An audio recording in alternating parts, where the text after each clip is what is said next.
তেতিয়া মই মানে আৰু চাইছোঁ কোনো নাই লগত, তেতিয়া মই অকল থাকি ইয়াত কি কৰিম বুলি মই অকলে ওলাই আৰু আহি পিনে দিল্লীত থাকিলোঁ নিশাটো।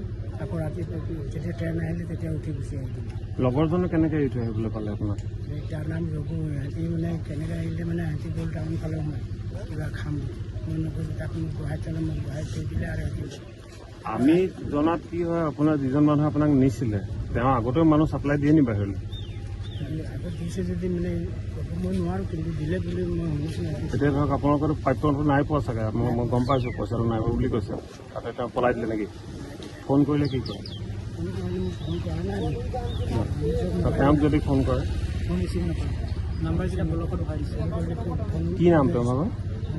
ন তেওঁ মুকেশ ৰাজুৱা। তাতে থাকে, দিল্লীতে থাকে। দিল্লীৰ পৰা কেৰেলা গুচি গ'ল, তাত কাম কৰি আছে। ঠিক আছে। দিল্লী আমি কামলৈ গৈছিলোঁ। কামত যোৱাৰ পাছত আমি মানে কামৰ পৰা ওলাই আহিলোঁ, আহি পেলাই আৰু আমি মানে দিল্লী ষ্টেচনত টিকেট কটাবলৈ গ'লোঁ।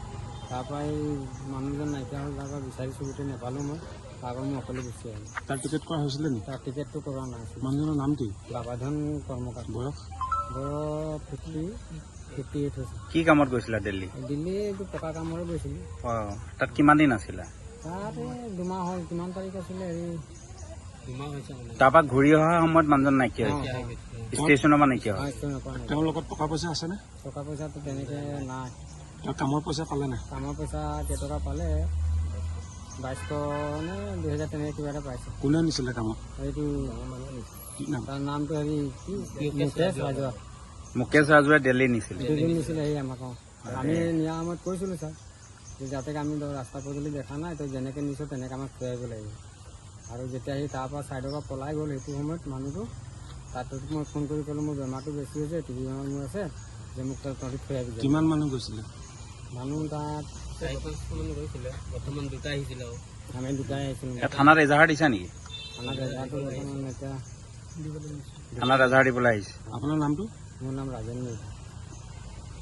কেনেকৈ খবৰ পালা? তাৰমানে আমি এনেই কিবা এটা মানে ইচ্ছাটো ওলাই আহিছিলোঁ ৰেলৱে ষ্টেচনলৈ। তাৰপিছত অহাৰ পাছত যে আমি গম পালোঁ গোটেই ট্ৰেইনখনত আহি আছে বুলি।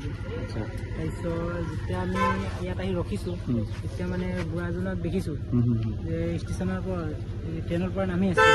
তাৰপিছত আমি ইয়াক মাত লগালোঁ যে দেউতা এইফালে আহক বুলি মাত লগালোঁ। তাৰপিছত মাত লগাৰ পিছত মই সুধিলোঁ দেউতাক, আপুনি কেনেকৈ আহিছে, কি কথা, তাত কেনেকৈ কি হৈছিলে সেইকেইটা সুধিলোঁ। তাৰপিছত দেউতাই কৈছে এই দিল্লী এজনৰ ল'ৰা কেইটামান পাইছিলোঁ, তাৰ লগতে মানে লৈ আহিছে ল'ৰাকেইটা। ঠিক আছে, হ'ব। অঁ, তাৰপৰা এইখনতে লগ পালোঁ, মোৰ জলপাইগুৰিত লগ পালোঁ।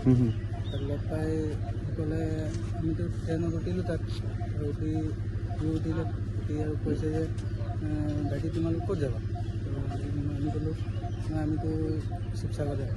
কি ক'লে ময়ো তাৰে হয়, মোকো লগত লৈ যোৱা। তাৰপিছত ক'লে পইচা পাতি তেনেকুৱা মোৰো নাই। তোমালোকে কি কাম কৰা তাত? আমি তেলৰ ফেক্টৰী।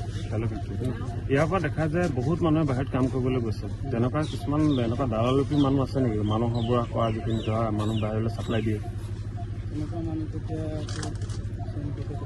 তেনেকুৱা বলি হ'ল নি বাৰু? এনেকুৱাই হ'ব পাৰে।